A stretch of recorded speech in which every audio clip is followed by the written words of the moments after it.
But enough about April Fools and all that stuff. I will be your April Fool for today. My name is TJ Zel. I like to call myself a professional problem solver. And I was followed up with, no, I don't know everything. Never will claim to. But I do have a unique way of asking lots of questions and helping people get down to the root of their challenges, their holdbacks, their problems. I get the privilege of helping people with depression, anxiety, phobias, PTSD, smoke cessation, work with athletes all the way from beginner up to the pro level. That was actually a lot of fun. Help people with speaking challenges, as in public speaking,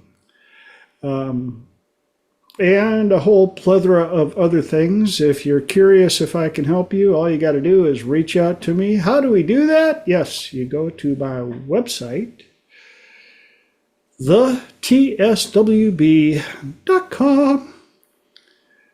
thetallskinnywhiteboy.com. Yes, that's what it stands for. And I do offer a free 30-minute consultation. That's 30 minutes of my time for you to use however you want. Ask any questions. If I feel that we're a good fit, I will let you know. If I feel we're not a fit, I will let you know and do my best to help you get in contact with the best possible person to get your solution found quickly and easily. We are also live on the YouTube. Hi, Mom. And for all of you on YouTube or watching the recording, if this got shared with you, thank the person that reached out and shared it with you. I would like to thank them as well. Feel free to click the subscribe button, ring the bell, leave comments, and then comment on other people's comments. And let's just leave a lot of comments because I like comments. I'm not going to lie. What else we got? Oh, we got the tie of the week.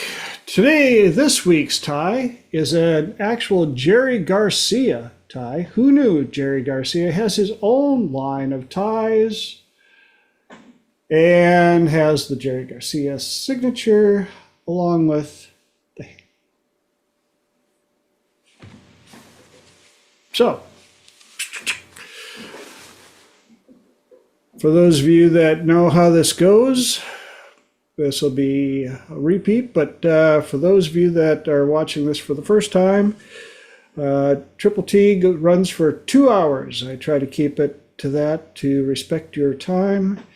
So the first hour, I've got 3 topics that I will try to cover in an hour, which has in the past sometimes proven to be a challenge, which is good because that means we're having discussions.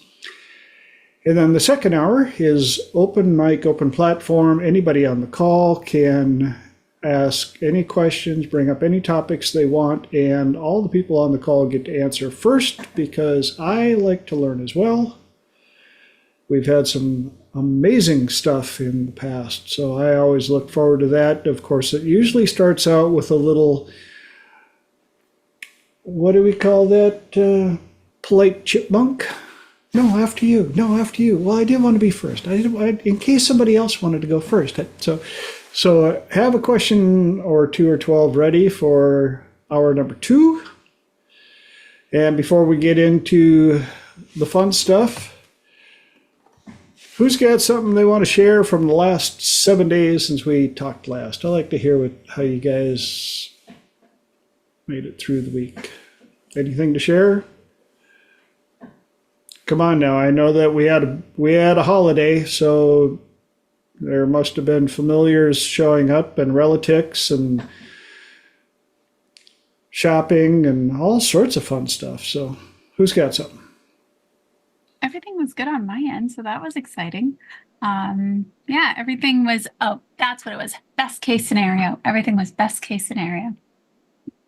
Hey, that's a good concept. Yupper. It is a good concept. And I'm sure you'll get to share it with everybody. Anybody else, or is it time to start the dive? Well, I get to run around with my 6-year-old grandson, and I've been sore the last 2 days. Didn't realize I was in such poor shape because, but he ran the legs off me. Got a new soccer ball and Easter egg hunt, and yeah, it was a good holiday with family, and um, and got to sit down to a meal with family, and that was very pleasant. Awesome. Yeah, it's interesting how the little ones can, you're like, I'm in great shape. Then I played with the grandkids for 3 hours and now I'm in traction. I need a cane for a week. Well, if nobody else got anything, I will jump in. This week's topics: outside looking in, cut the noose, and criterial happiness. Yes. Outside looking in. This came from an Instagram reel that got sent to me, actually featuring Jim Carrey, who he was being interviewed, and he said that, and this is just my interpretation, you can go out and find it yourself and watch it verbatim, but he said he noticed he was having all these thoughts, and it struck him, what are these thoughts? Why is all this noise in my head?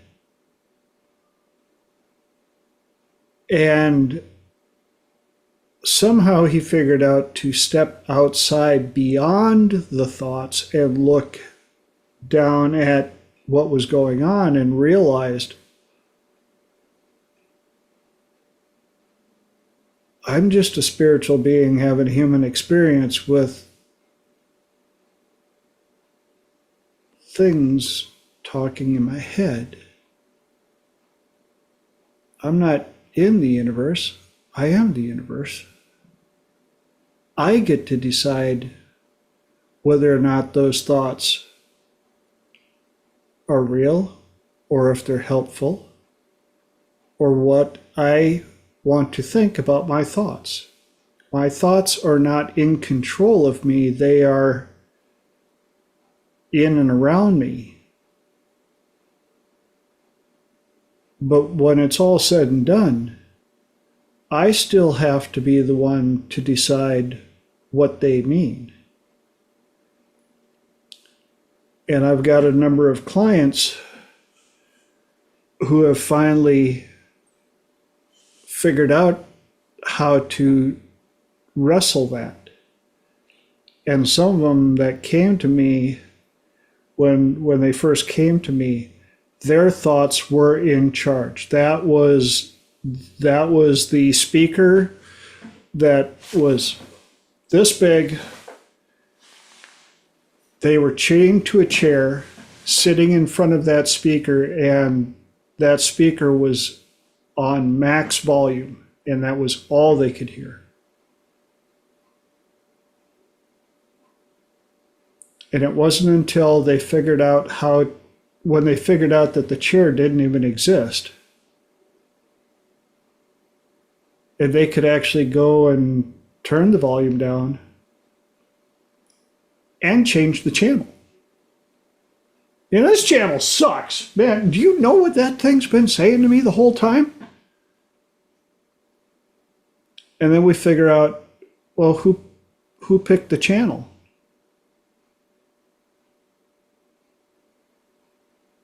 And we pull up the footage, and it was the 5-year-old. Well, who lets a 5-year-old be in charge of something that important? The person who doesn't even realize that they can change the channel. And so with outside looking in, it's not only learning to help ourselves, learning to help our clients, but also using it to help our empathy when we look at people that are being humans around us. Why do scorpions do what scorpions do? A lot of them don't even understand that the voices, the thoughts are changeable. And then they look at us who have done the work, figured this stuff out, and some get jealous, some get angry. How dare you not be able to react to my venom? Everybody else does. Yeah. Who said you could change? I did. Well, you need to change back because I don't know who you are and I don't like that. Well, I'll tell you this much. One of us is not going to change and one of us should. And I think you got it flipped around because I'm not going to change and I think you should.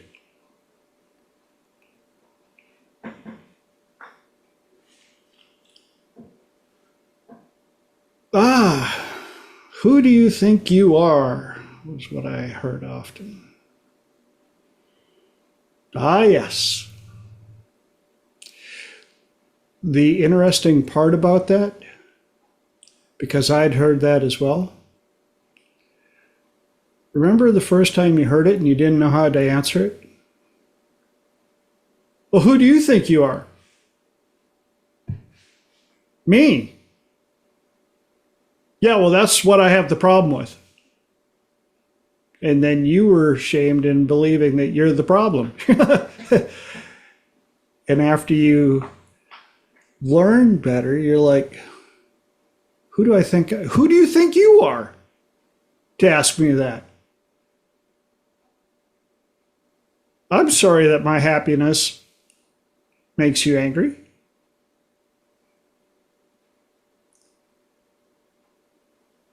How dare I shine a ray of sunshine into your pit of darkness?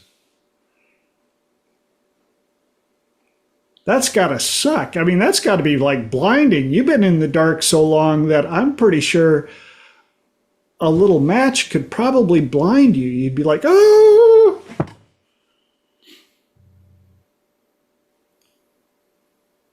And yet I've also had people come to me that were absolutely, I'm going to call it tragically lonely. Because the voices told them so many lies about what they deserved, what they didn't deserve. And as such, it changed their energy to the point where they couldn't understand why they were repelling everything that looked decent and attracting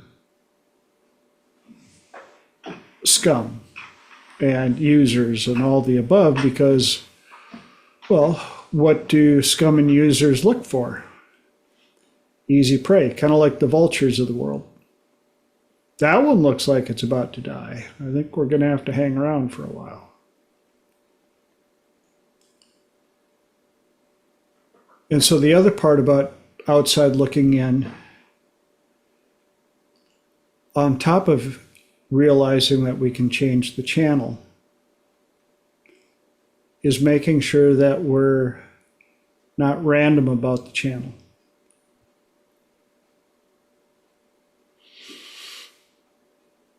And sometimes it can be a little confusing if you've ever been in a new area where you don't know any of the radio channels, especially if you're by a border town.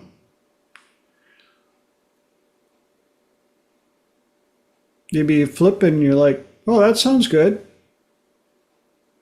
I don't understand a word they're saying.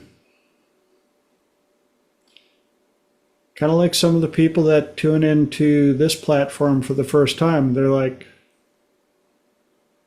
what, HMR? Forward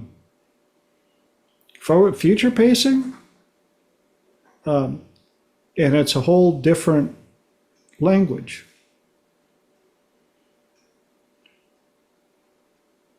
But I think it's one worth learning. And I've got a client now that she's been around the industry to get help long enough and been working with me long enough that she has now decided she wants to be a public speaker and go out and help people. After watching her daughter survive near-death experience. And she's like, you know what? I got things to share. Somebody needs to hear my story. And I'm like, you know what? You are right.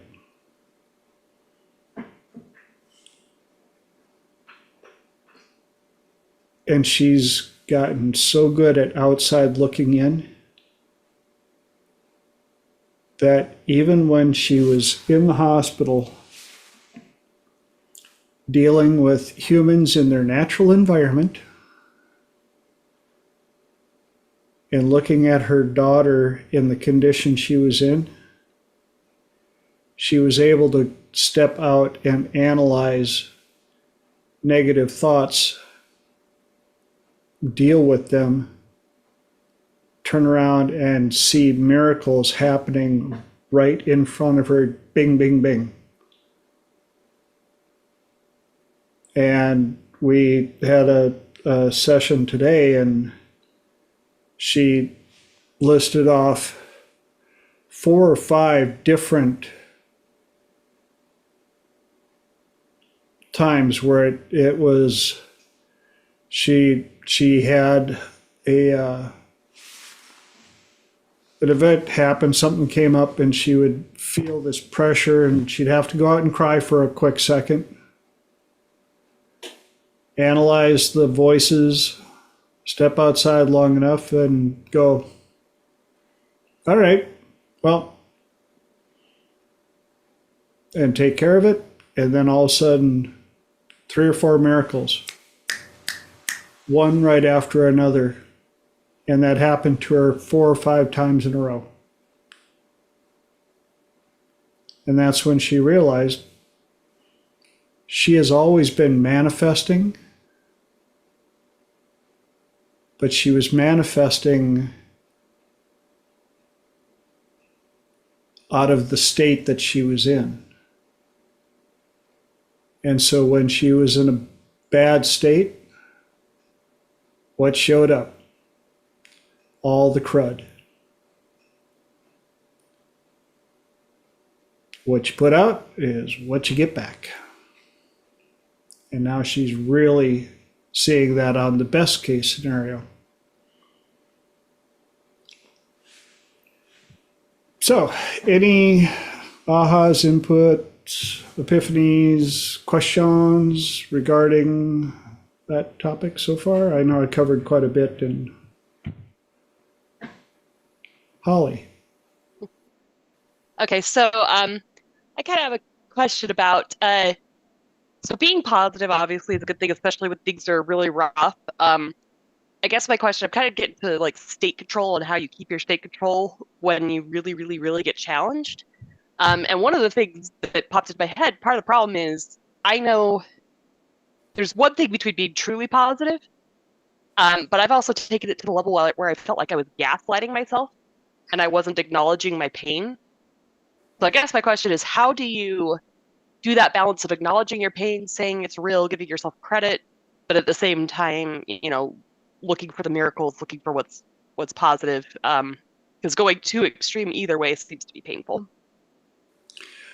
Squirrel just delivered an answer to that. Just because you get cut doesn't mean that you look at it and go, oh, that cut doesn't exist. This is a perfect world. I'm fine. The pain doesn't exist.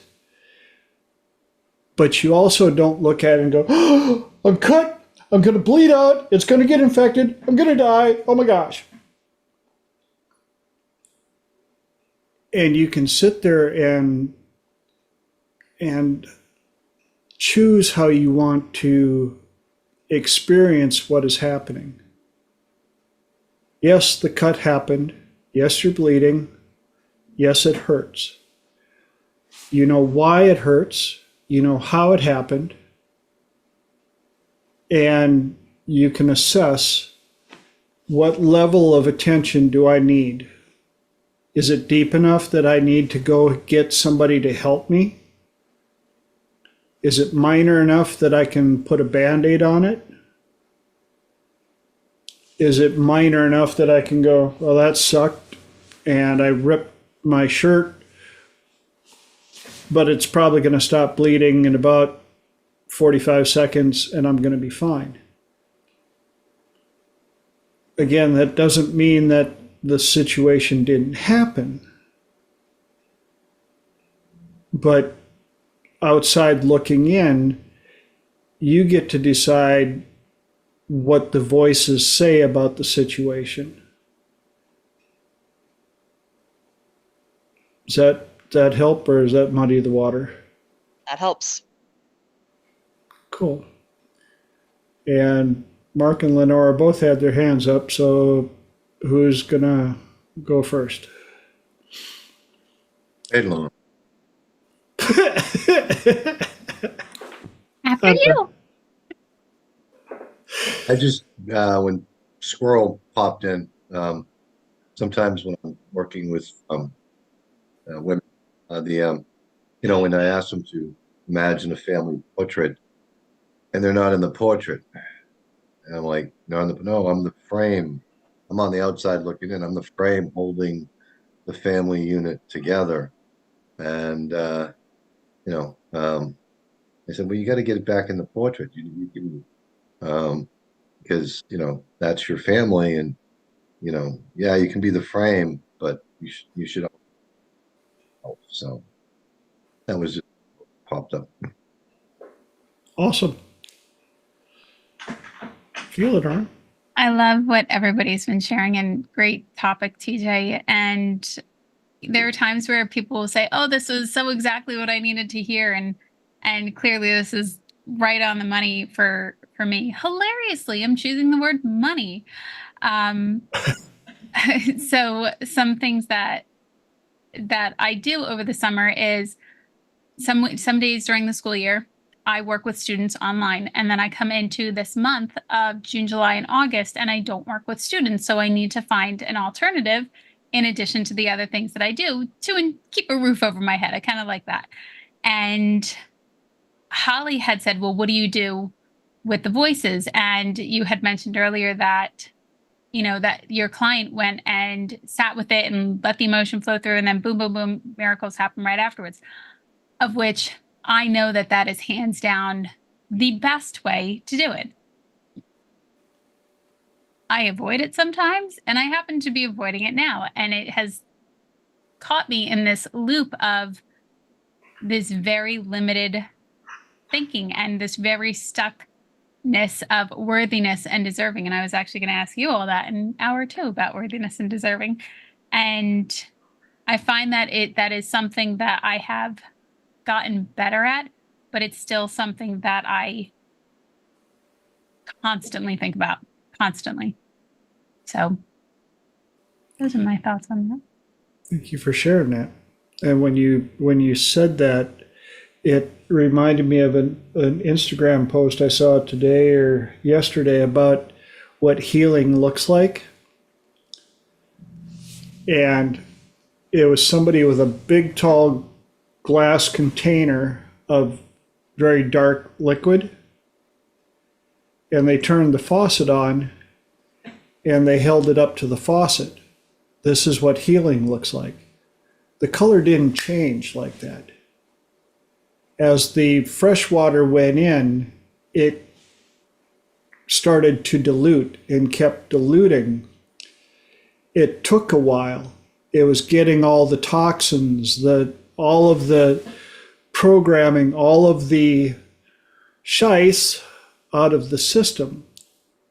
And it reminded me of when we were doing gray room at one of Dr. David's trainings. And the next morning, one of the students, this guy comes in, he goes, "Man, we did so much gray room yesterday, but like this morning, I decided I was going to do gray room, and there was still stuff in there. Like, when is it going to be done?" And David looks at him and grins and goes, "Never." He's like, "Never? Like never, never?" He goes, "Yeah, that's part of living. That's like taking a shower one time. As long as you're living, you're still going to have stuff you need to clean up. But there are people who never learn how to clean it up at all. And they carry that stuff around full strength their entire life and never figure that out."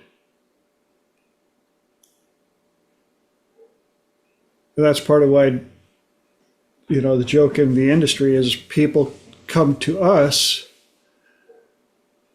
because they can't find witch doctor in the yellow pages. And it's sad that in a way that we are the last resort a lot of times. But I don't care as long as I get to be the last resort and it doesn't happen before me. I'll be the last resort. I will, I've had the privilege of being the last resort for a number of people. So it's one of the privileges, one of the great things that we get to do.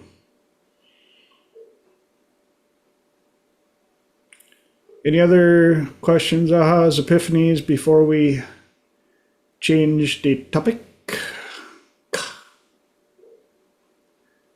Nope. All right.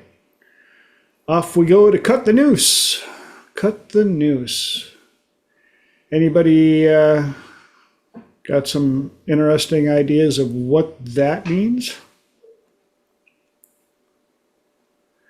I can see the faces like, well, I know where I could take it if I had to. Cut the noose came from, as you guys have probably figured out, a lot of this comes from my client sessions, where I'm like, oh yeah, that's a good topic. Thank you. I should almost give them a little discount. Be like, and for today's session, you get 10 minutes off because you gave me a good topic to talk about tonight. Cut the noose kind of ties in with the previous topic of outside looking in. And it has to do with taking the belief systems, especially the limiting beliefs, and stringing them out to where they get stuck around your neck. And you give them such strength that they can actually lift you off the ground to the point of choking off your life. And it would be much easier, correct me if I'm wrong, it would be much, much easier if you could actually see and physically feel that noose around your neck.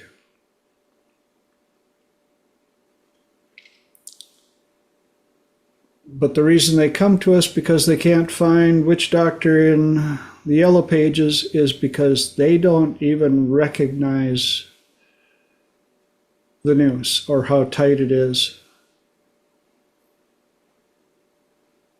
And for us in the industry, I think one of the best feelings is when you see the look on their face when the noose finally gets cut. And they find out what it's like to touch ground and breathe again.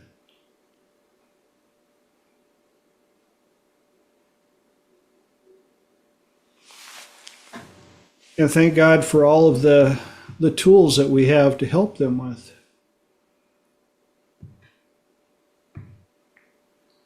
And I don't think that I will ever be done being a student of learning how to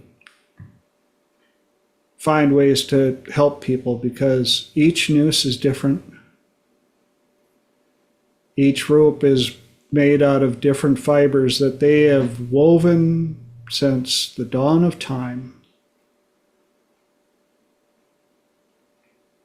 And it's amazing how many of them are so afraid to cut it loose, to let go. It's kind of like that story about the hiker, the mountain climber that got caught off guard by. Ooh, hey, good question, Mark. I wonder if that's where the word uptight comes from. Yeah. But the story about the mountain climber that got caught in a freak storm and got blown off, and in the dark was hanging by a rope in frigid weather. And while he was hanging, a voice said, "Let go." He said, "No, I'll die." The voice came back again and said, "Just let go." And again, he thought about it, but he's like, "No, I'll fall and I'll die." And when the storm passed, they found the person this far off the ground, hanging desperately onto a rope, froze solid. All he had to do was let go, and he was only a short little crawl away from a cave, and he would have been fine. And I think of that about so many of my clients, that they're holding on so desperately to their old limiting beliefs, their old programs and everything, and they are miserable.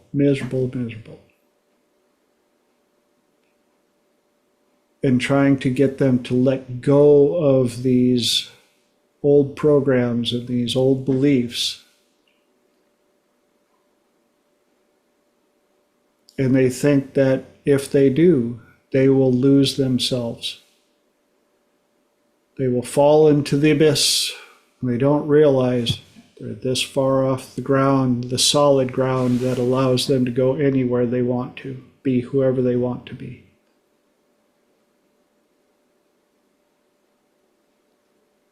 Been there, done that. Know what it feels like. That's why I identify with some of them. And yet, when you see how easy it is to cut the noose, it almost makes it painful when you're working with them, because you're like, just cut the noose, just let go, just let go. You will be fine.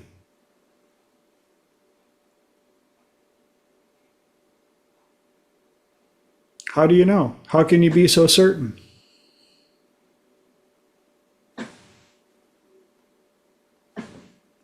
Best case scenario.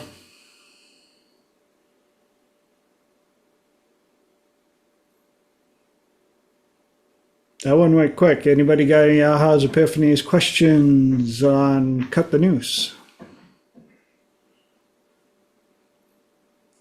Lenora. I think it's, having gone from where I've been to where I am now, I even wrote down that over the last week or two, that I just got really wrapped up in this idea that I stopped doing the things that were helping me. And even in cutting the noose, even in knowing how helpful it is, there are times where you still need somebody to walk you through it, even though you know all these strategies, even though you know the best things to help yourself, because you might still end up avoiding it. But then also, how do you know, I guess, kind of deciphering really what is something important versus what is a noose that could be cut, or something that you can separate yourself from. Yeah. I guess the other analogy that could be used is cutting the anchors. That So sounds a little less intense. yes, but anchors can be good and bad. They can keep you stagnant. But they can also make sure that you don't get tossed around in the wind. Mm-hmm. But like Dr. David pointed out about, the analogy of the airplane dragging anchors. And everybody's like, I just need bigger motors. I just need more fuel. I need more confidence. I just need more of this. What if you just needed less flipping anchors? Well, yeah, but do you know how much I paid for those anchors? Yeah. No, but yeah. Yeah. That's why you're here. And as soon as they cut those anchors, no added fuel. In fact, they get to use less fuel. They're less exhausted.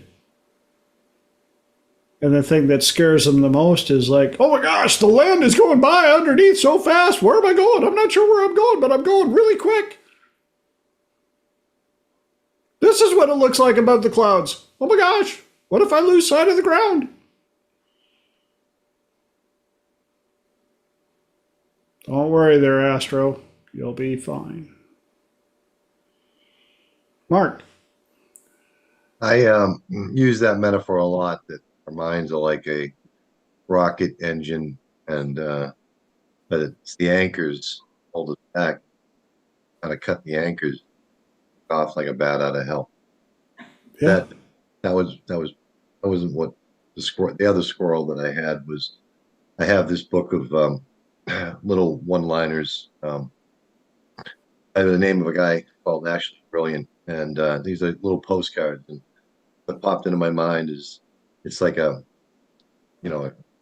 pencil drawing of a guy cutting the noose, but he's tethered to this point, and there's a line going in, around his neck, leaning away from it, with the image of this guy, silhouette, pencil drawing, him leaning away from him back, and the caption is, "Life can be so tragic. You could be here today and here tomorrow." Yeah, exactly. And a squirrel just delivered me another meme of the horse tied to a plastic lawn chair.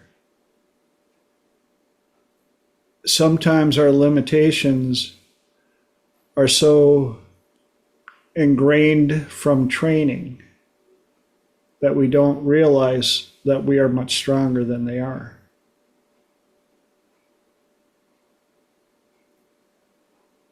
Holly. Thinking of another kind of this ready, and spoiler alert for those who haven't seen the movie Maverick, I apologize for that. But for those who have seen the movie Maverick, there's a scene where he is tied up with a noose to a tree, and he's on I believe it's a horse, it might be a donkey, I can't remember. But the interesting thing is he freaks out because I'm just gonna call it a horse, whether it is or not. The horse starts moving away, and he's freaking out because he thinks it's gonna choke him. And the interesting thing is, as soon as he gets far enough away, the branch breaks. And then, of course, he ends up on the ground, and he's got snakes around him, and then the horse keeps going and drags him away from the snakes, too. But, it was kind of that idea of also how much is that noose. Lillian Bridges, would talk about the styrofoam wall, and it's on your golden path, and from a distance, it looks like this brick wall. But if you go up to it and you punch it, you push through it, you realize it's made of styrofoam. It just looks like a brick wall. And anyway, that's kind of what made me think about the noose as well is, it might be terrifying that moment when you think you're getting pulled, but maybe you are tied to a broken branch, and maybe that's all you need to get away from it. Anyway, yeah. Yeah, exactly. Great great analogies all around. And can it be that simple? Yes. Can it be that hard? Yes. Can it be that scary? Yes. Can it be that liberating? Absolutely. Any more input, ahas, epiphanies before we move on to see if we can grand slam all three into tonight's first hour? Mark. Image popped into my head from the old Star Trek, and this guy was offering to take away Captain Kirk pain, and his response was, "No, don't take it away. I need my pain."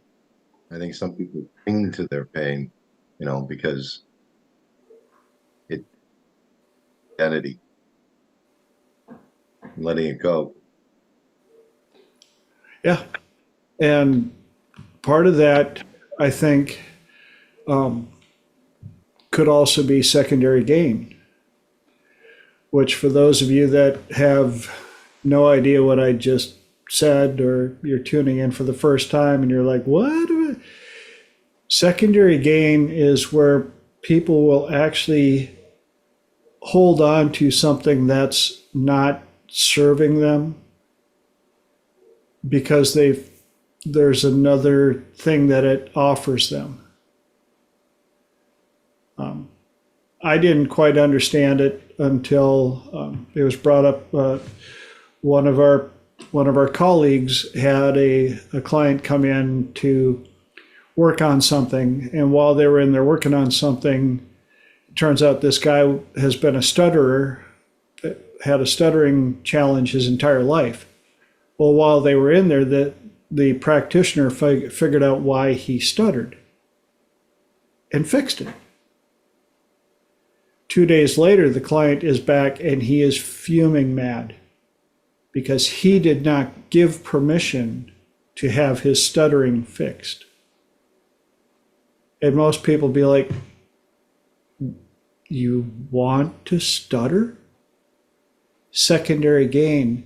He had stuttered for so long, that was what made him unique in his tribe. And it took away part of his identity. Secondary gain. Who would have thunk? So we also have to deal with that when we're trying to get people to cut the noose, even if it came as their idea. A lot of times they can't figure out why they are continually going back until you discover the secondary gain inside of it. Hey, Mike, good to see your face. So, any questions on that? Mike popped in just in time for us to dive into the third topic. We actually might get 3 full topics done tonight. We'll dive right into it. Criterial happiness. Oh, no, go ahead. I saw that. No, you don't get to retract that. I'll save it. I'll save it for 14 minutes. Well, maybe it'll tie into criterial happiness. It might. It might. You want to take a crack at what that might mean? That you have a specific criteria that must be met in order to be happy. Exactly. And it is amazing how many people will describe to you what it takes for them to be happy. They're not happy now, but I'll be happy when. I will be happy when I have the perfect partner. I will be happy when I finally get rid of this stupid job, and because the last 48, 52 jobs that I've had have all sucked. So I'll be happy when I get a better job. I'll be happy when I win the lottery. I'll be happy when.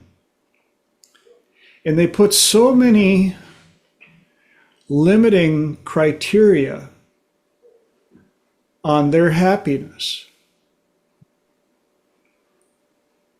and can't figure out why they're miserable.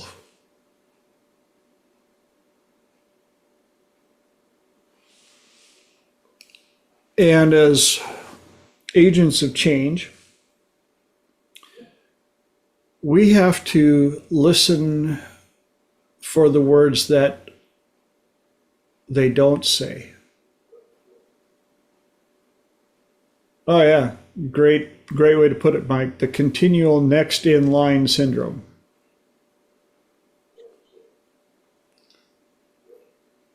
But as we're listening for what they're not saying, we also have to know how to either present what we see and hear, or wordsmith them into declaring what they've said. Because any of you that have worked with clients long enough, you know that that can be the fun, slippery slope. Especially when it comes down to values and criteria, and they're using strong criteria to convince themselves that that is the only way they're going to be happy.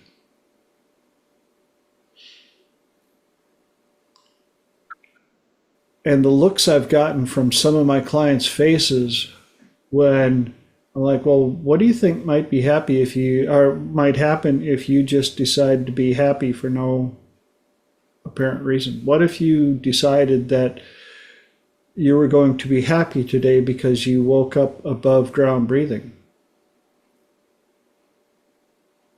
Well, what would I do with all this miserable story that I've put together? I don't know. Change the story? Well, I'll change the story when I'm happy. That sounds like a catch-22. Yes, Lenora. It's right up there when people go, well, I mean, I have nothing to complain about at the moment. Okay. Yeah. That's what you're sorting for. And then when you're so focused on that, I'll be happy when this, you're still sorting for all these things that can go wrong, for that 3-second blip where everything will be right, but you're then so focused on what's going to go wrong in that moment that you can't actually enjoy it. And then you constantly chase this never ending.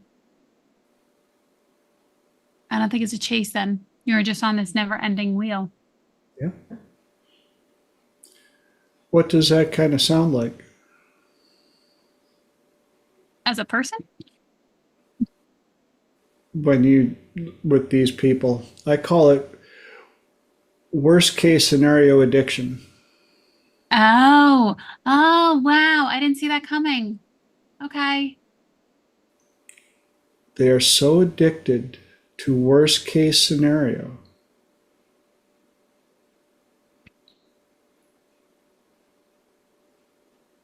that the idea of being happy can only happen when all of these nearly impossible things line up. But it also almost makes them uncomfortable. Mm-hmm. Yeah. Because they're not comfortable with it. They don't know how to sit with it. Mm-hmm. Which is why you guys have heard me numerous times now with my mantra of best case scenario has just as much probability of happening as worst case scenario. The one that will happen the most that you will see the most will be the one that you feed the most energy to, even though you are in an environment that has a full 50-50 split of each. Mark. Yeah, I talk about the white marbles and the black marble, and again, if you focus on the black marbles, then you just find more black marbles. But everything's wrong. But if you just wake up in the morning, life, one, I have people in my life that love me. Oop, there's an all. When you start looking for the white marbles, you find them too.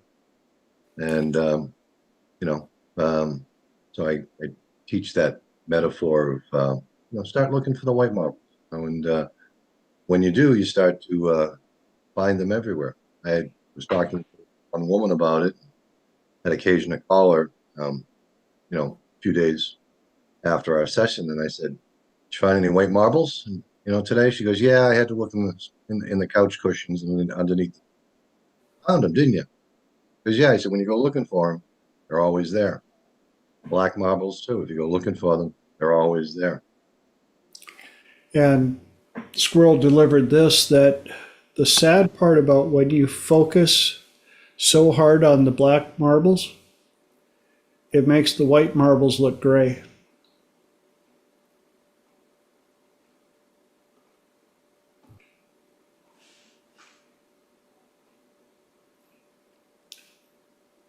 Life's a bowl of marbles. And you get to reach in and grab 10 every day. How many are going to be white? How many are going to be black? You don't know. But if the black, I don't pay attention to the black marbles. Yeah. Don't pay attention to them. I only focus on the white marbles. But I think we've all met those people that they are so addicted to the vinegar in their punch bowl that even if you were to give them a solid bar of gold, they would be the ones going, what am I supposed to do with this? I mean, it's heavy. I can't go buy groceries with a bar of gold, and I'm more of a silver person anyway. I mean, what would make you think that I would be happy with this heavy piece of metal? You're like, for real? Like, for real. And so that's where you have to decide how willing are you to allow that kind of vinegar to be around your punch bowl, because it doesn't take a lot of vinegar to ruin the punch.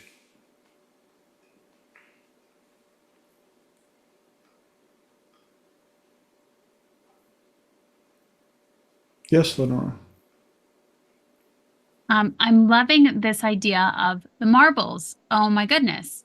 And even, I looked them up on Amazon because I'm an Amazon junkie.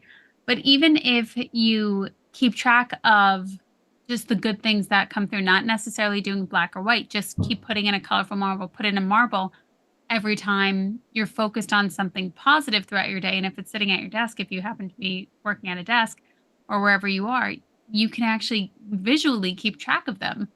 And that way you're not necessarily anchoring in a negative thing, but you're also still anchoring in a positive thing. And then they're accumulating visually before you. So I love that idea.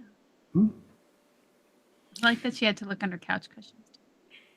It's also kind of like the analogy when I'm working with my clients for in Triple P for relationships.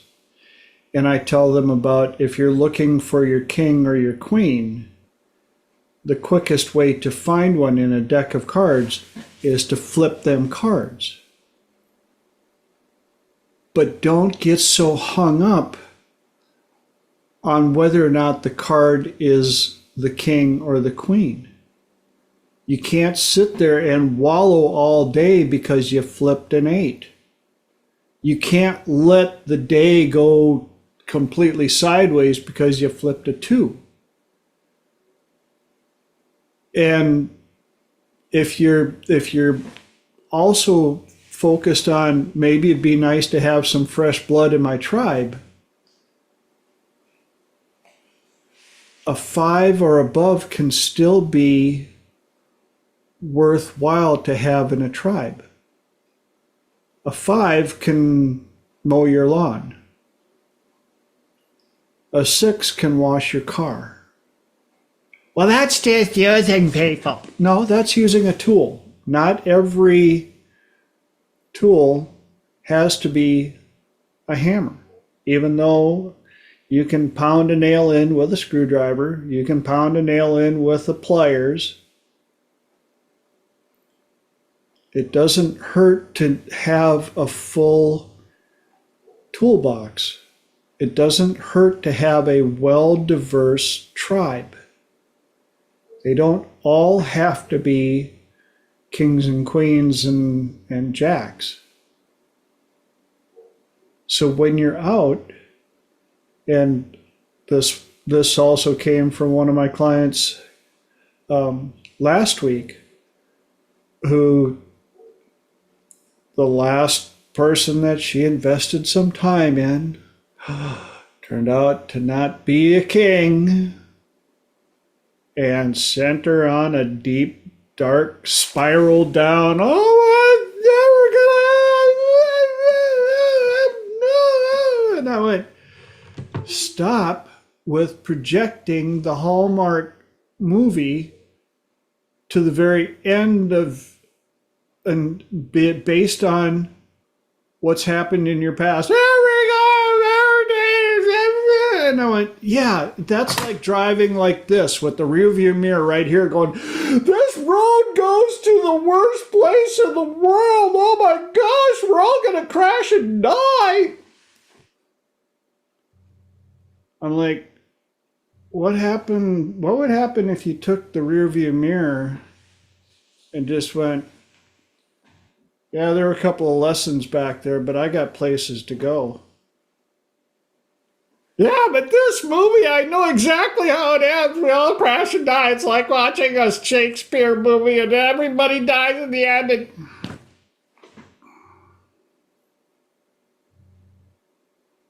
It was only another 8.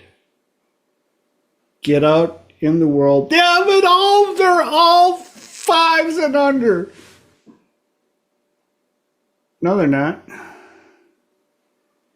You've just attracted 5s and under. Except for the last one, which happened to be like a 9. He was the best so far. Get out and start flipping cards again. And when they show you they're a 5, you leave it on the table. Twos are in jail or prison or headed that way. You don't need to be around a 2. Jokers can end up being anything, so don't worry about them either. But 5s and above,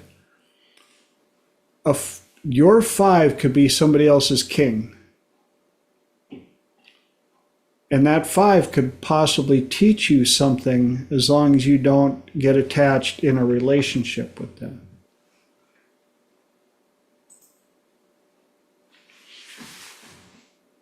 And as long as you don't put all of your criterial happiness quotient on one person, one event, or a stacking of absolute perfect storm scenarios happening all at once. I just can't be happy until I've won the lottery, met my king, got a new car, moved into a mansion on this date. Well, what do you mean? Which one happened on that date? All of them. Oh, you won't be happy until the one day where you win the lottery, meet your king, move into your mansion, and get a new job. Your life's going to suck just till you change that stinking thinking. Any questions on that? Because we are in hour number 2, and I know a few people that have saved up a couple of questions, topics for the second hour. So anything we want to address, tie up, share about the last 3 topics of the first hour? All right. Well, Mark, you still there with your question? I know that Lenora had a topic from the last one. She's waiting for the coffee to kick in, I can tell. Yeah. No, I was spending time with my son on Sunday, and was asking about the job. And he runs a team. He's totally remote. And he was having a great deal of difficulty with mentoring younger members of the team. It's not something he has a problem with if it's in person. And I don't have I wanted people's insight as to, how you can, if you're in, if you're remote, and he's remote day of the week, I didn't have an answer to his question. He says, how do I mentor someone when you're doing remote all the time? So, like, people didn't pass along to him. Okay. How do you guys get to answer first? So what do you got for him?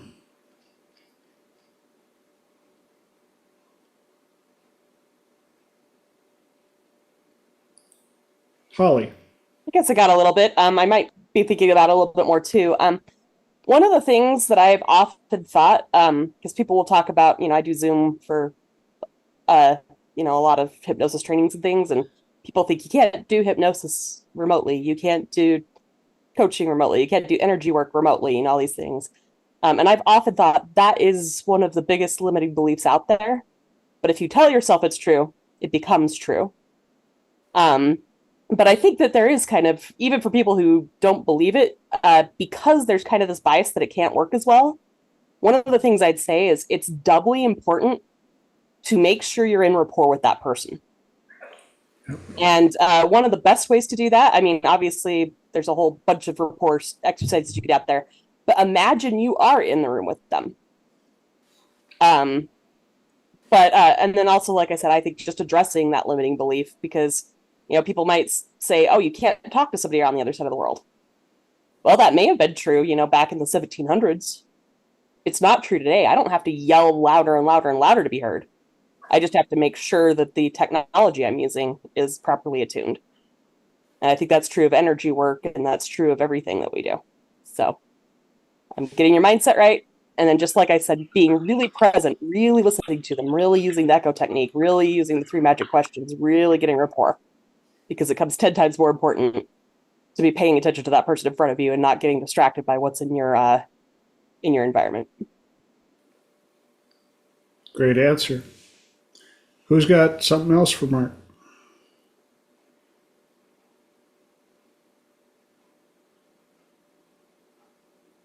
Lenora.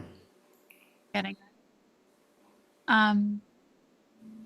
So one thing that I have noticed is the importance of grounding myself and taking the time to prepare myself before I get on a call with somebody. I find that to be extraordinarily important, especially if whether it's a client or I'm teaching something. And the other thing that Brent does is he has this really beautiful technique where he will quite literally scan their body, and he's just incredibly empathic and really tunes into stuff.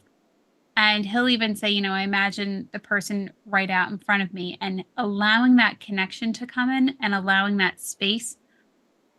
And for me, I think it's preparing yourself before you get there so that you can imagine that there, because even when, I agree with Holly completely, very deep rapport, because I've worked with people all over the country, and as long as I do my work beforehand, as long as I make sure that I'm a clear channel, it's a good connection. If I didn't do my hygiene, if I didn't take care of myself, that is on me, and that's a problem for me, and it's also not in the best interest of the client. So that's just me specifically, but I thought that might be of help to you also.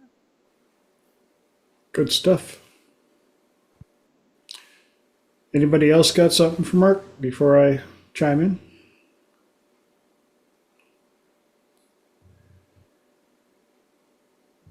Tell your son to get really good at asking questions and figuring out what it is exactly that the person is looking for. Because sometimes the person that you're working with doesn't even know what they're looking for. If he can get that out of them, it's much easier, A, to build the rapport, and B, to set up a way to attack the challenges.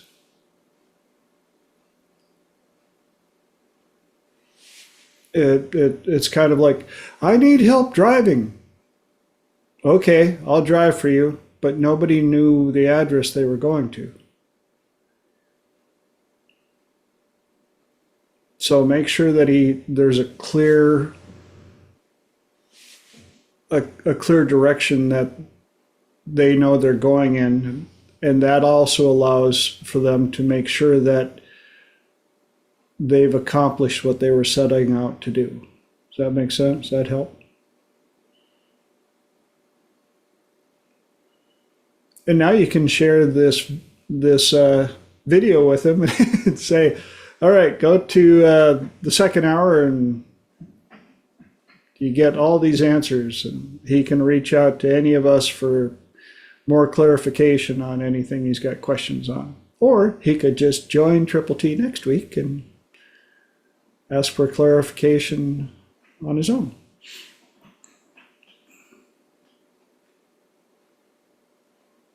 And I see all sorts of my favorite icons up here.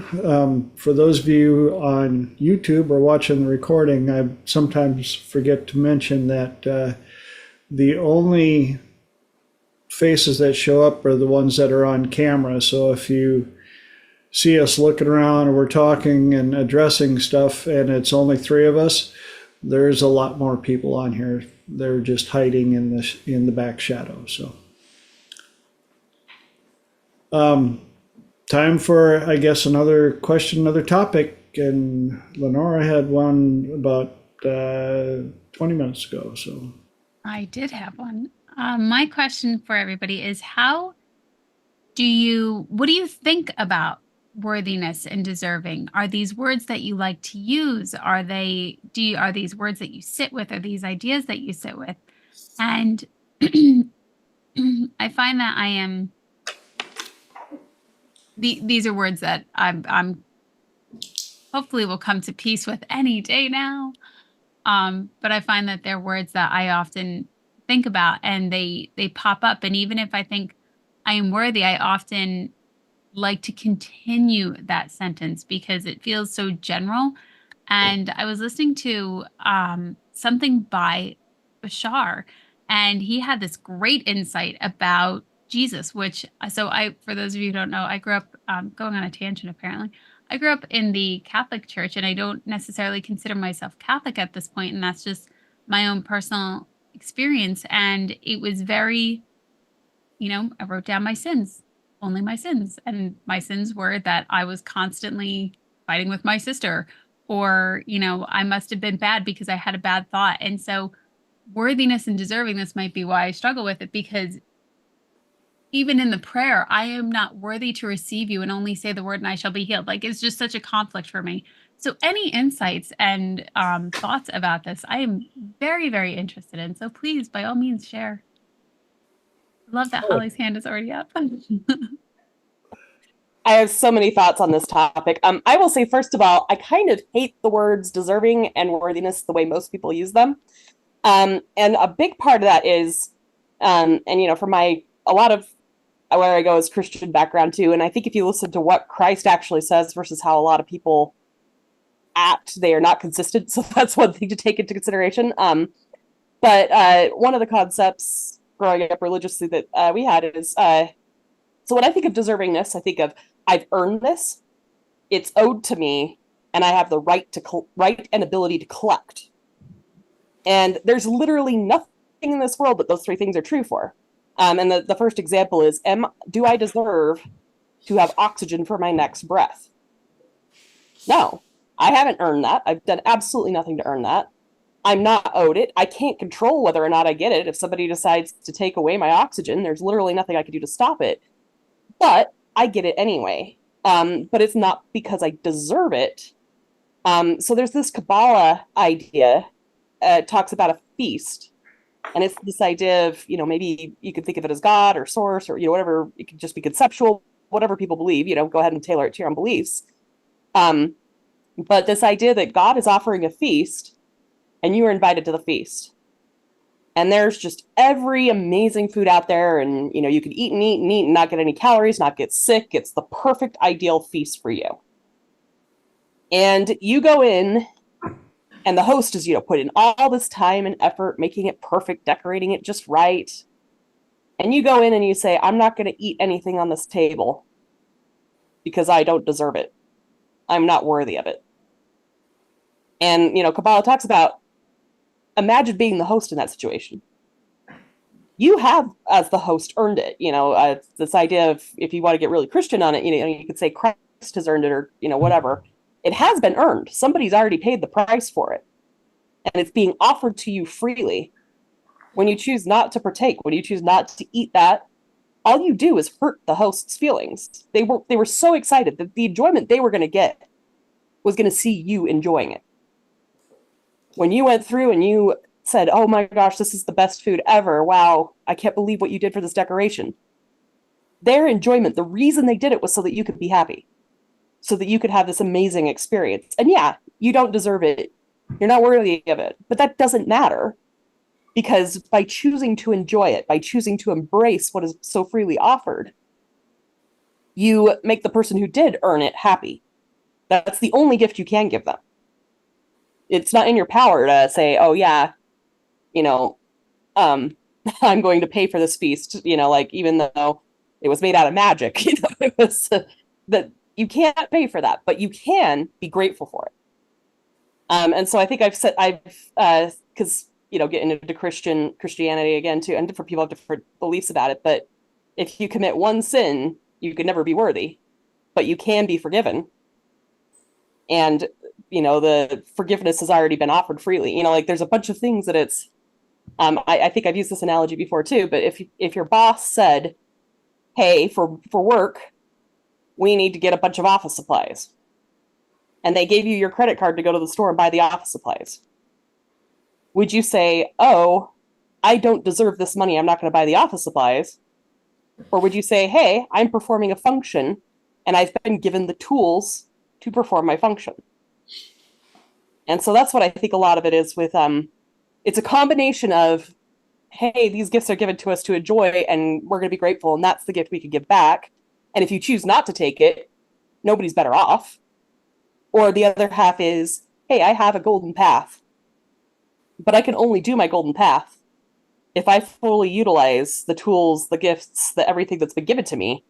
And if I choose not to use those, then I don't even fulfill my golden path. And how is that helping anybody? So anyway, I know I could probably go on for a couple more hours on this topic, but you know, that's what it's about. We never can deserve it. We never can truly be worthy of it, but the price has already been paid and it's already been offered to us. And the only way we can pay anything back, the way we can be the most deserving and be the most worthy, is to take full advantage and show gratitude. Great answer. I want to applaud. Like, oh my God, Holly. Mark. I really never entertained. I said whether I'm worthy or deserving of great life I enjoy. But on occasion, I think that there are a lot of successful people out there, but the thing that's stopping them from is when those questions of deservingness and worthiness come up. Tell yourself, it's not about you. And I think, if you when those up, it really isn't about you. It's about what you can give. It's gift you can give, giving of yourself to the world. And I think that stops a lot of people because they're so involved in, they're they're doing their touchdown dance in the end zone and they haven't looked up at the score and they're 8 touchdowns down. You have to, but it isn't about. You have to tell yourself it's not about me. I have all these people come and see me and want to, they want, to, live a better life or whatever. It's not about me. That's where I thought. Awesome. Following on from Holly, great stuff, Holly. Animals, do they have a right to exist?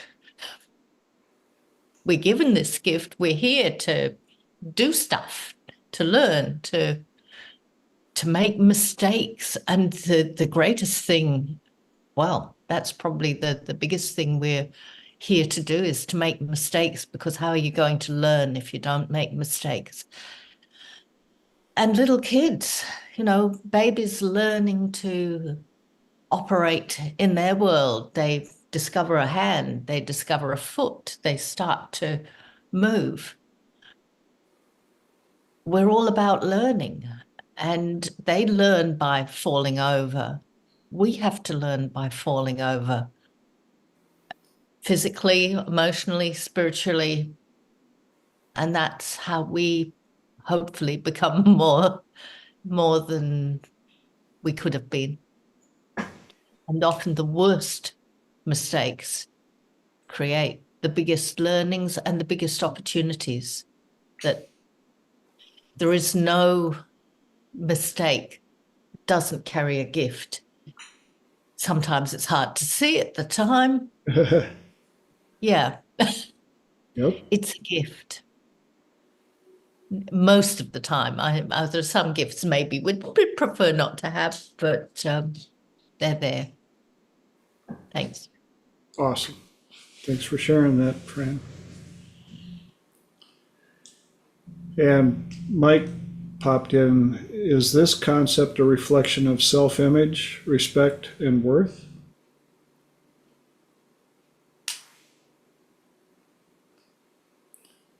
And does anybody else have anything else to share before I give my 2 centavos?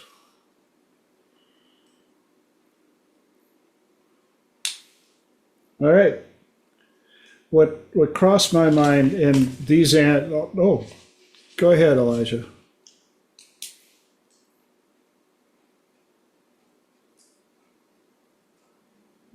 Hello.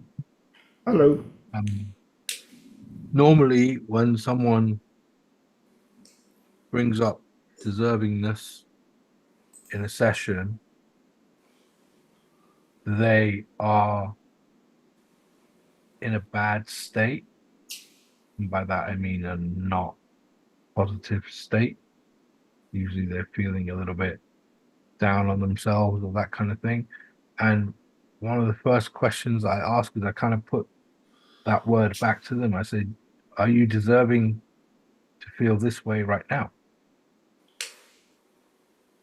And almost instantly the answer is no.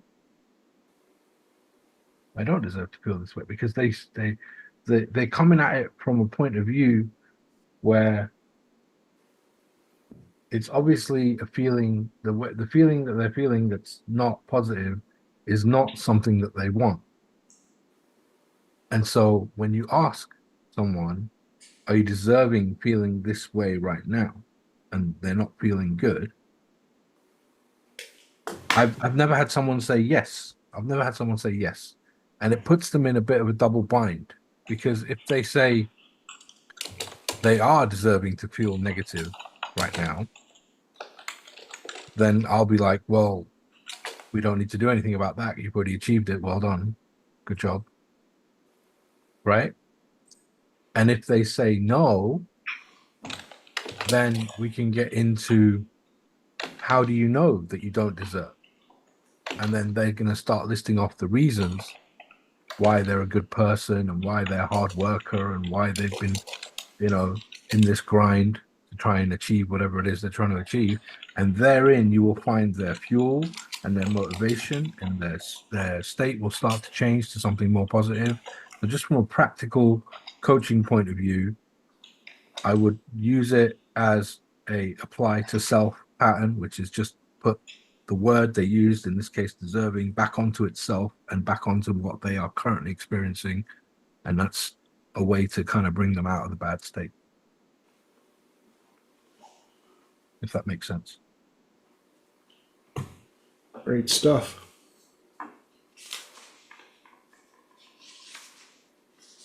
And here's what struck me is, going back to what I've always said, nothing means anything until you give it a label. And worthiness and deserving are definitely labels, but it still comes down to values and criteria. What do those words mean to you? Because you can ask a bunch of different people what it means to them and could potentially end up with a different answer from each one.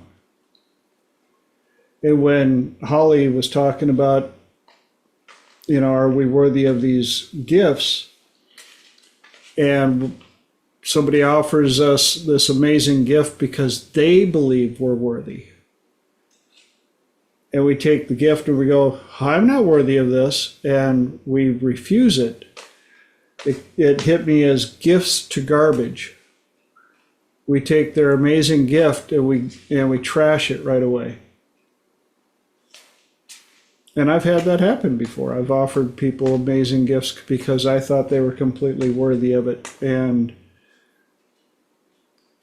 they weren't willing to accept my positive judgment of who I thought they were, because it was overclouded by their personal judgment of who they believed they were. And that's why I liked Elijah's approach of, well, do you think you're deserving of this trash then? Well, no, I deserve better. Well, then where's the middle line? Where do we meet, and where do we bring you up higher than where? How do we bring you up to what I see?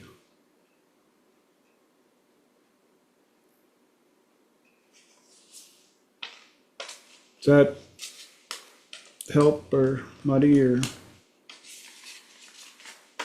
cat? Lots of processing here, guys. Yes. We all process in different ways. Is it okay if I share a little bit about the processing part? One thing when you're in this industry, you're going to find out that people process through different means. I've got clients that will laugh out loud uncontrollably.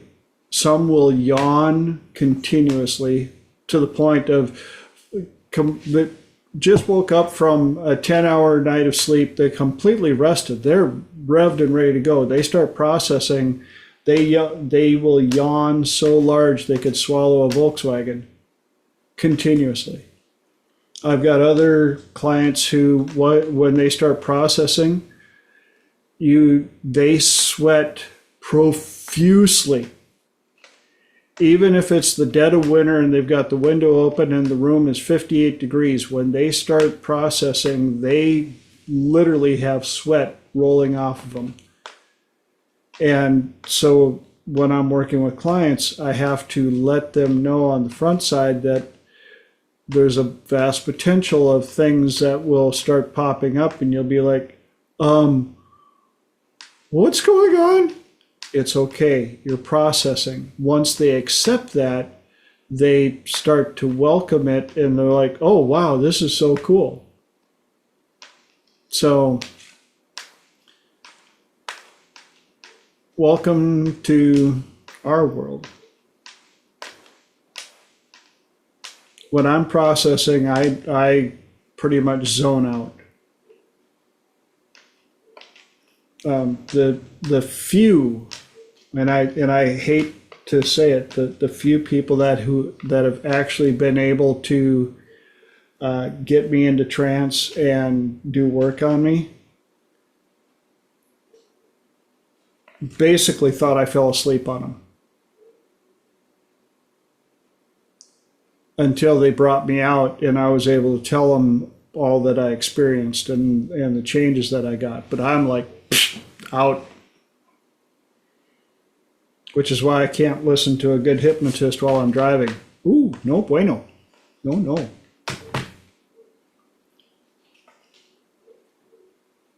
So I guess I could add that as one of our topics of the night, processing. Who's got something else for us? I'd just like to add, in general, you should not listen to a hypnotist while driving. Yes, no, very good. Yeah. We've even had clients where that's why I was so happy when I found out how effective it was to do this type of work online, because I didn't have to worry about people driving to a clinic and then attempting to drive home or drive anywhere after doing massive change work, especially like timeline work. It's amazing how people will get so easily disoriented after doing massive timeline work. One of Dr. David's clients, who had been there a number of times and didn't live that far away from the clinic, did some massive change work, and on driving home went the wrong direction and found himself at the Mexican border. Before he realized he was going the wrong direction by about 20 miles. Just got on the freeway and just zone. Wait a minute, how did I get here? Had to turn around and drive 30 miles the other direction. So,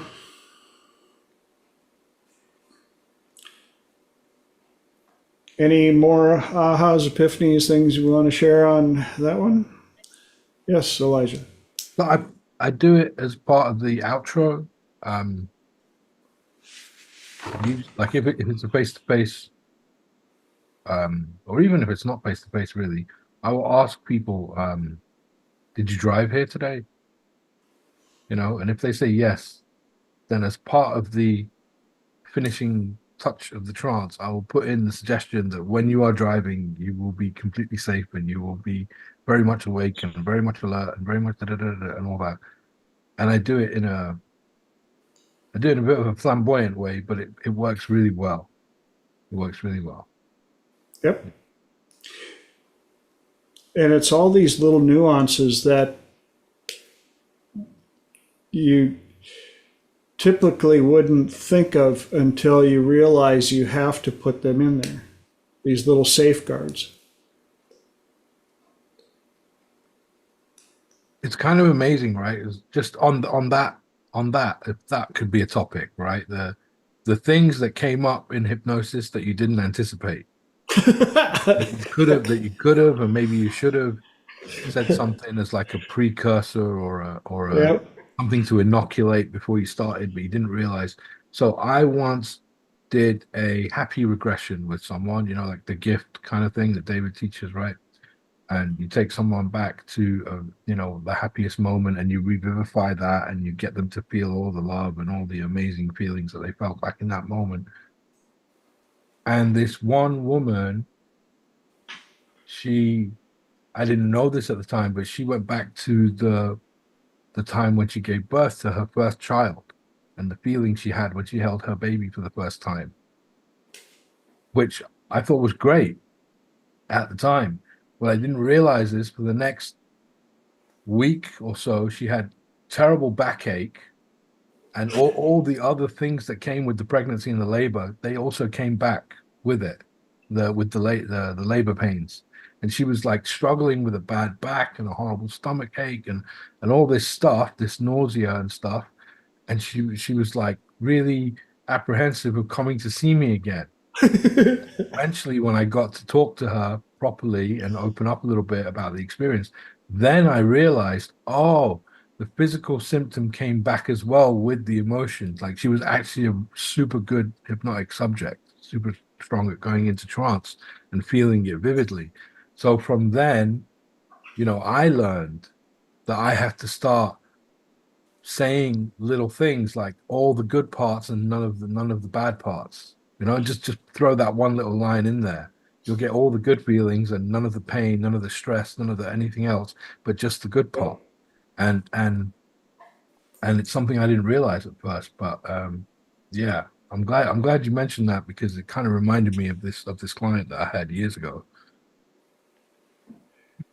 That reminded me of when I teach questioning affirmations, about being careful about the languaging that you use. And I had to learn it the hard way on my own, going out to the dance club and putting out there, why is everybody so attracted to me? Whoops. I call it the genie and leprechaun clause. You have to be very careful about how the genie or the leprechaun can take your request and turn it around on you. Because suddenly, yes, that night everyone was attracted to me, including especially the people I didn't want around me, because they were the loneliest ones. They are the ones that drive everybody nuts, and they have their place. But so I learned, instead of why is everybody, why are the people that I want in my tribe the most so attracted to me? Ooh, less people, higher caliber. But these are things that we get to learn along the way. Elijah. It's like screening, it's true. And also, like, what kind of attracted? Like when you said it just now, I was thinking, well, what kind of attracted? Did you mean like a magnetic, physical, proxemic attraction? Do you mean a visual, sexual chemistry kind of attraction? Do you mean a vibrational, feeling my vibe kind of banter attraction? Right? So you could put all kinds of filters on that. A thief that sees you as an easy target attraction. Yeah. Yeah. Lenora.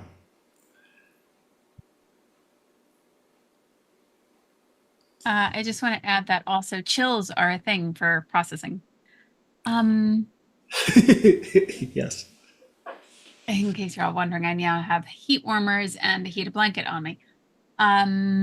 So what I find really interesting about that, so why is everybody attracted to me? Because so many people, especially if you weren't really attuned to it, you could have taken that as this doesn't work, when really it was working exactly as you had requested. So really having that awareness of, if we're always manifesting from our state, and having that ability to observe and take a step back and go, okay, well, what might I've been able to do better? How else can I turn this around? Because a lot of people could have just been like, oh, and hit the road, because they were getting what they wanted, but they weren't quite clear. And I love also what Elijah had shared, especially in that attraction, which where we're talking. That was awesome, Elijah. Great clarification. Definitely needed that one, so thank you. Just from having made mistakes, you know what I mean? Like, I learned by doing in that case. And I also had to point out to one of my clients recently that they are amazing at manifesting. The problem is they're amazing at manifesting when they're in their bad, they've got that dark cloud around them, and they manifest all of the things that they think that they want to prove is wrong with men and humans in the world and all the above. I'm like, yes, everything that you focus on is manifesting amazingly. What do you think might happen if you change your focus and manifest good stuff instead?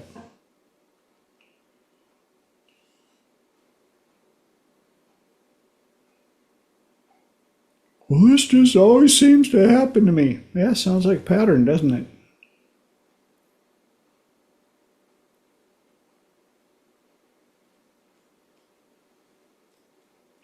Come out of trance.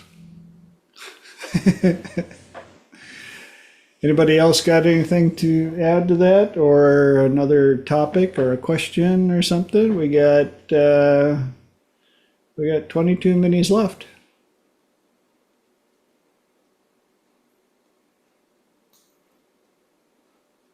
Oh, come on now. There you go. Anybody got a topic? Anybody got questions? I know people have them out there, so come on. All you polite chipmunks waiting for the other person.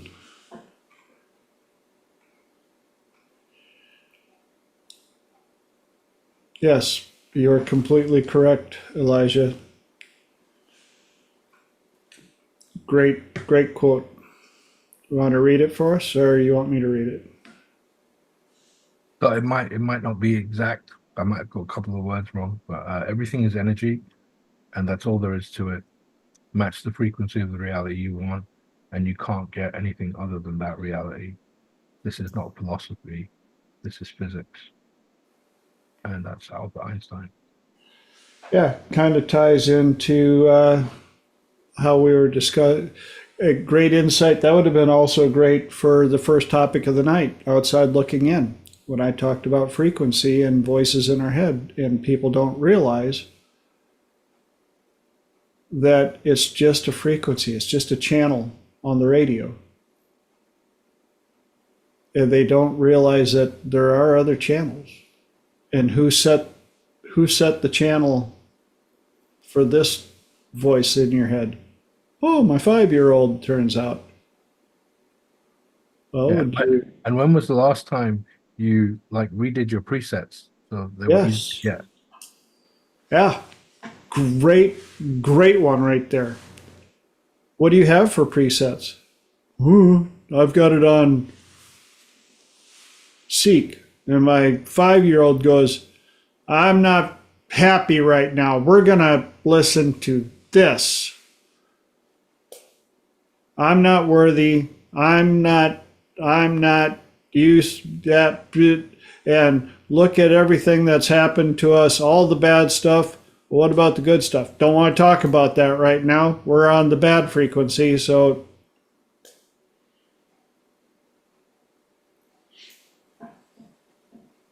there and stuff. Be as relentless in what you want as a 3-year-old. Because they just 3-year-old in the cereal aisle. they just they won't stop until they get it. Yep. They will put enough pressure on you to cave. Lenora.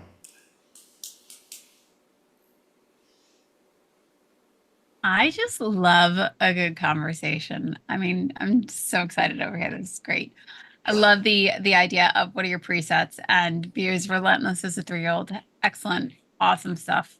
My question to you guys is, I'm giving a talk on Friday, and it is to individuals. I'm super excited. It's to individuals who are experiencing Parkinson's disease, and of the variety of things that I'm going to share with them. I also, and I think it's appropriate for me to blatantly say I don't have Parkinson's. I can appreciate where you are, but I'm not you. I don't have that.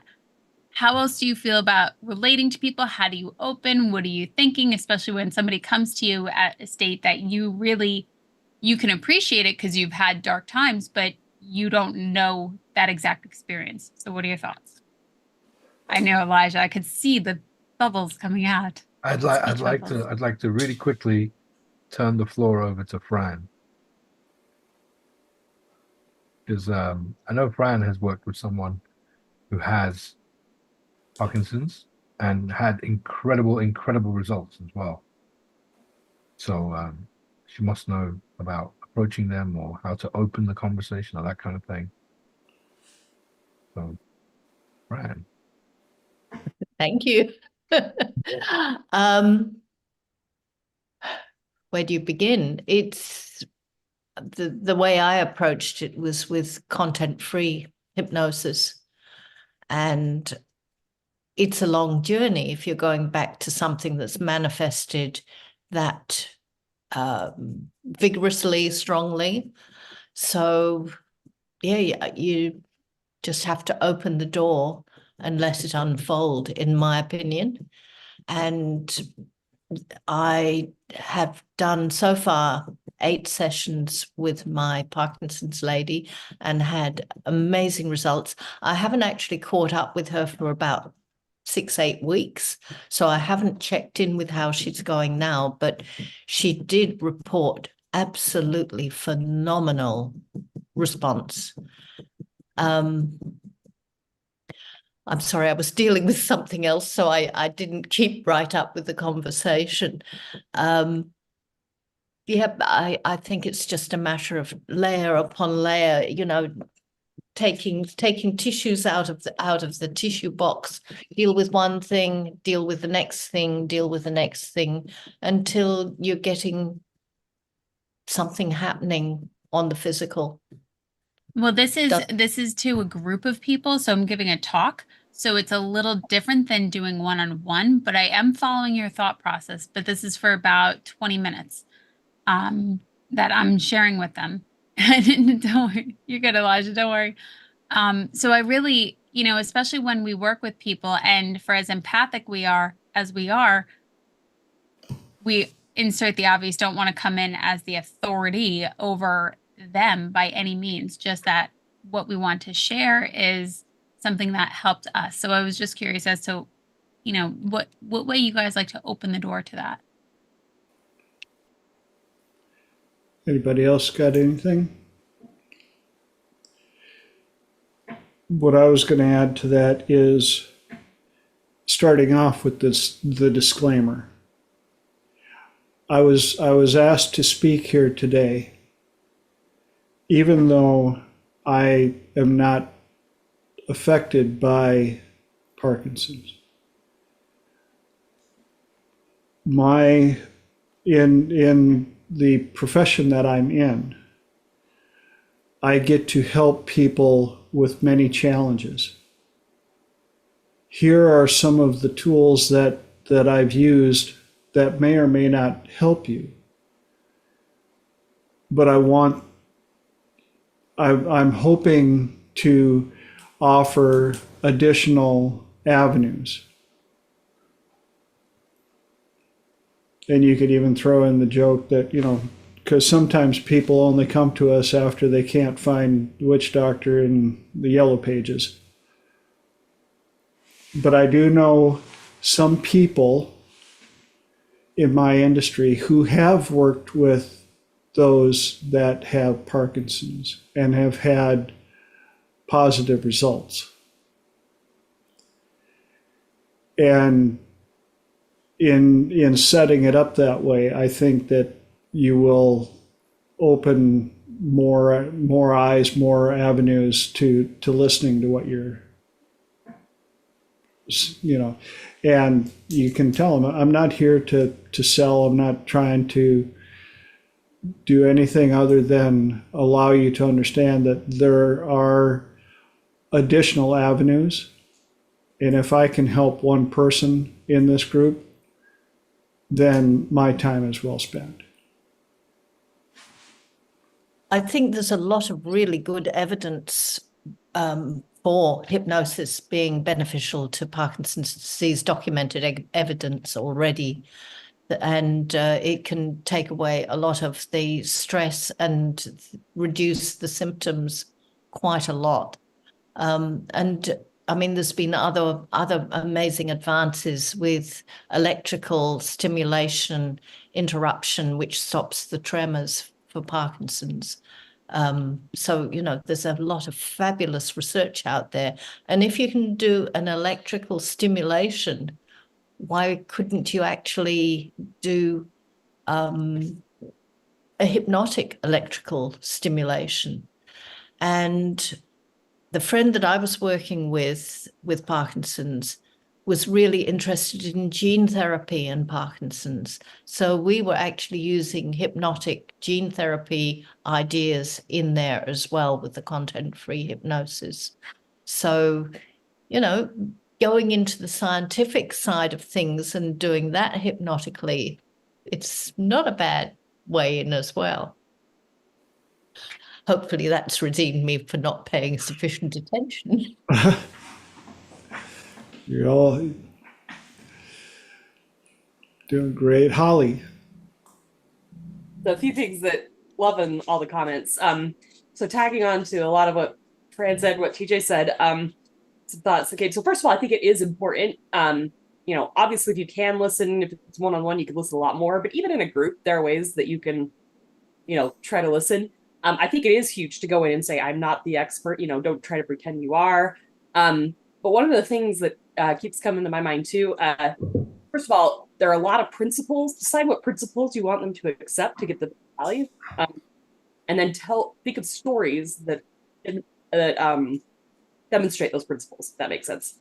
So for example, a doctor may not understand what it's like to have cancer, but a doctor may have the skills to remove the tumor, for example.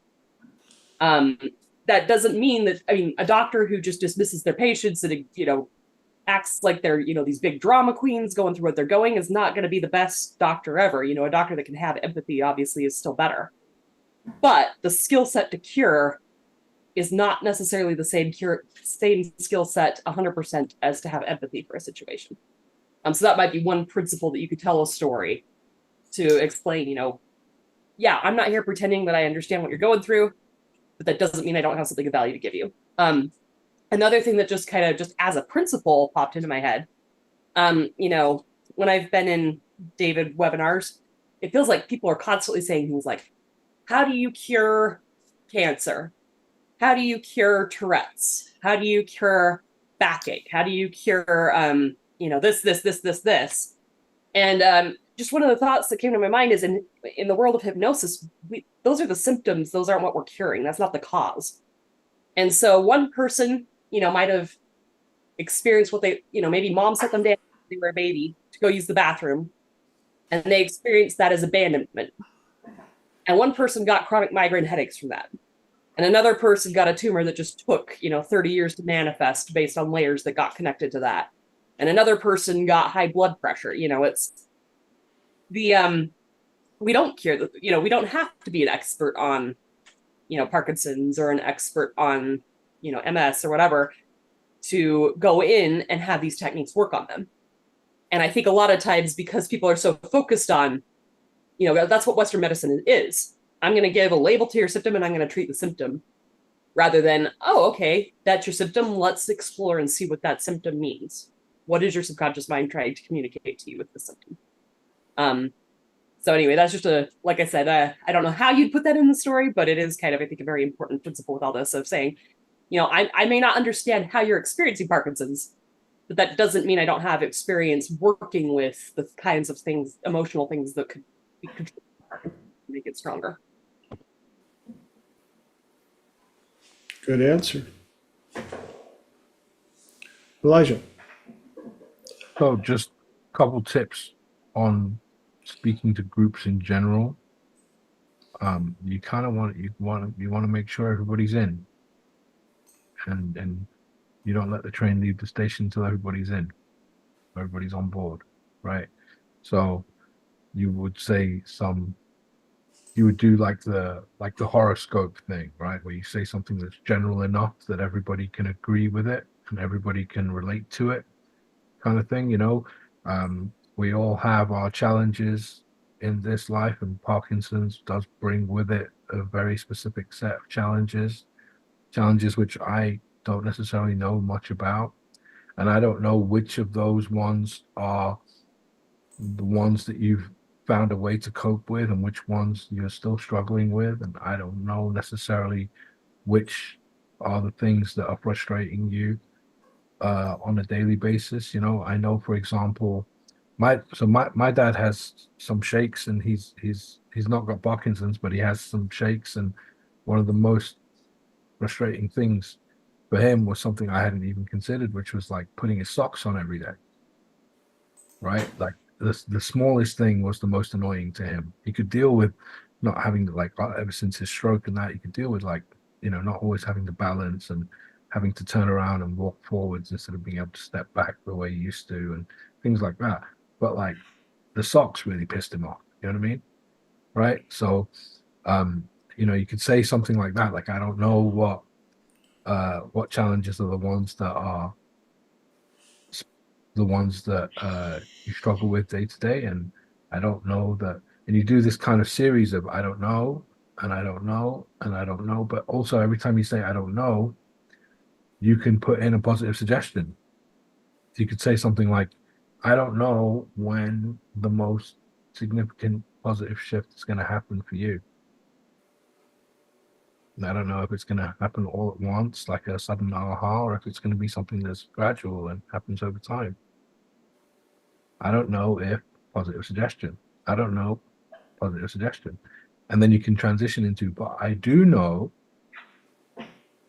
And then you can start with your expertise and some of the things you've worked through. And so just as a general rule, speaking to a group of strangers, you want the intro to be like general and broad enough that everybody can willingly get on board the train, so you can leave the station and do your talk on the train. You know what I mean? Right? You all have your reasons for being here, and blah blah blah blah blah blah, whatever. But just general enough, a few sentences, doesn't have to be like 5 minutes, right? But just enough that people are like, oh yeah, I could relate to that, and then you pique their interest, and then it's everything that you say that is going to have much more substance, they'll be paying more attention to because they've already related to something that you said, right? Yeah. Just another couple of thoughts that, especially specific to Parkinson's disease, that people have problems visually with things like straight lines or doorways. And one of the tricks that quite often works is you don't walk through a doorway, you dance through a doorway. You can find another part of your brain that actually takes over that function. Instead of this part of the brain deals with walking, a different part of the brain deals with dancing or remembering in a different way. And also for some of these diseases and degenerative problems, actually regressing back to an earlier, healthier age so that that part of the brain clicks in. Our brain is so amazing and it's so plastic that if one part's not working, we can often get another part to fit in. Same as stutterers may be able to sing the word flawlessly, but actually stopping and saying. And that again leads you into multiple personality aspect. No, not as a problem, but going into parts theory, which part of you can deal with this problem as opposed to the part that can't deal with that problem. Just a couple of extra bits. I love that, guys. This stuff is amazing. Thank you so, so much. I was thinking of walking them through a process of the last time that they, or not even the last time, a time when they felt really motivated, really inspired to go out and do something, and then to anchor that in. What are your thoughts? Okay. Good. Just, Okay. I want to say something about. I looked like you wanted to say something. From what Fran was saying, there is Okay. a TED talk called "My Stroke of Insight." Okay. Oh yeah, I've seen that one. Have Yeah. you seen it? Yeah. Yeah. It's very, and how she knew she was having a stroke, Stroke. and Yeah. she knew that she couldn't see the vowels in the words anymore because of her stroke, but she had to literally teach herself how to start doing it. And that's kind of what Fran was saying about how your brain is plastic and it can find another way around. Say that particular circuitry has been damaged or whatever, and it can find another way around to circumvent and to achieve the result by going a different way. And so if you haven't seen it, My Stroke of Insight is absolutely brilliant about how even with irreversible permanent damage, like physical damage to your brain or your organs or your limbs or whatever, cells, there's still a way. And you are genius enough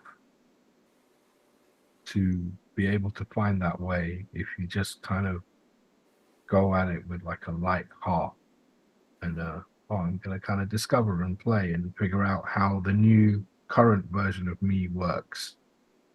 It's more of a discovery of who you are now, rather than looking at it from this point of view of who I was, who didn't have the problem, and now I am this person who has a problem, and so I'm at some kind of deficit and kind of folding your arms and being all upset about it.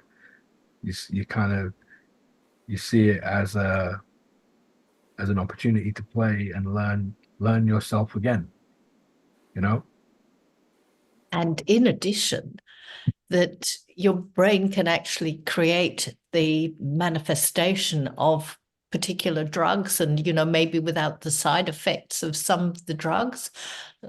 Well, what's the placebo effect? The placebo effect works. We can do this by choice, drug of choice. So if you're lacking serotonin or dopamine or whatever, you can hypnotize your brain into actually creating either the effects or the stimulation of those chemicals in your brain.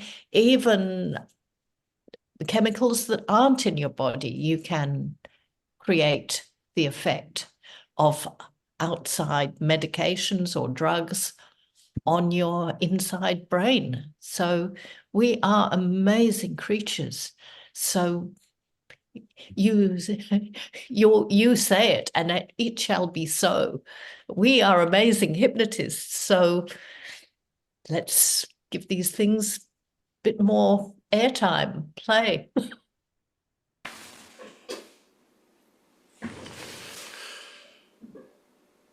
Awesome. I just adore you guys to a level that I don't have the vocabulary to properly express, because this is why I love that this platform was given to me. The ability to come in and share all these types of insights and ahas and epiphanies from all different angles is amazing.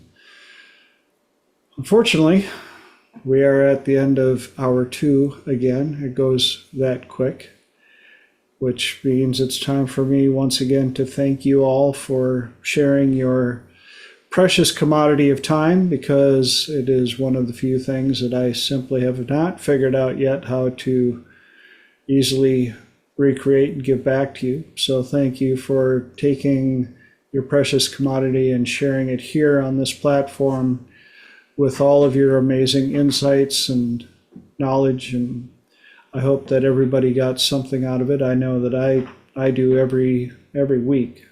So thank you. For those of you on YouTube and those of you watching the recording, but YouTube, love you, Mom. And for those of you that are watching the recording this far, thank you. I truly appreciate it. again, if you guys can, if you get a chance, go on YouTube click subscribe and ring the bell and leave some comments. I would appreciate it. Doesn't cost you anything, but it does let me know that I'm getting out there and we're reaching more than just the people that are on the camera right now. Feel free to share this with as many people as possible. Not for my glory, but somebody out there, the stuff that you guys are bringing up, things that are being shared here, I think are too precious to keep hidden. So if somebody can get one grain of hope or nugget or change out of any of these, our time is even better spent. That being said, 7 more days until we get to do this all again. Until then, you guys, please take care of yourselves. Go out and make the world a better place. Live life with the brick on the throttle and enjoy it. Love y'all. Thanks, TJ. Good night, everybody. All right. Thanks, everyone. Awesome insights. Thank you.